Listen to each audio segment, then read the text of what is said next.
नमस्कार, मी कविता फॅशन या माझ्या यूट्यूब चॅनलवर तुमचं अगदी मनापासून स्वागत आहे.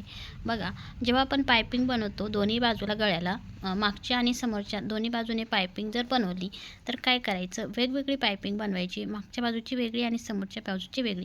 ज्यावेळेस एखाद्या वेळेस शोल्डर जर उतरलं, समजा तुमच्याकडून चुकून ही मोंडा उंची आणि शोल्डर बरोबर झालं नाही, जेव्हा आपण इथं शोल्डरला उतार देतो, असा उतार देतो, जर मोठा गळा असेल तर शोल्डरला उतार देतो, तर एखाद्या वेळेस शोल्डर जर उतरलं तर समजा आपण इथं स्टिच करू शकतो. कस्टमरना ब्लाऊज घालून बघितला, तर अशा वेळेस कस्टमरला वाटलं की ब्लाऊजचं शोल्डर उतरते, तर मग काय करायचं, या बाजूला थोडासा असा तिरपा अर्धा इंच उतार द्यायचा आहे, अर्धा इंच पाऊण इंच उतार द्यायचा आहे.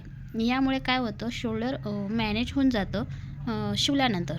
जर तुम्ही अटॅच पायपिंग बनवली मागची आणि समोरची, शोल्डर जोडल्यानंतर, हे शोल्डर जोडल्यानंतर जर तुम्ही अटॅच पायपिंग बनवली, तर मग हे शोल्डर आपल्याला त्याला स्टिच करायला थोडा प्रॉब्लेम येतो आणि इथं असं जाड असा भाग तयार होतो या ठिकाणी, इथं शोल्डरवरती, आणि कस्टमरला तो टोचतो, ब्लाऊज टोचतो. तर असं करायचं आहे की पायपिंग ही जी आहे पायपिंग, ती शोल्डर जोडल्यानंतर बनवायची नाही, अगोदर बनवायची. म्हणजे की मागचा ज्या गळ्याला आहे पायपिंग बनवून घ्यायची, नंतर शोल्डर जोडायचं. जर समजा खूप मोठा ब्लाऊजचा गळा झाला असेल, तर या ठिकाणी आपण आय बनवलेला आहे, तर तुम्ही गळा पूर्ण स्टिच केल्यानंतरसुद्धा एका बाजूला गळा जास्त उतरतो, तर या ठिकाणी आय बनवायचा आहे.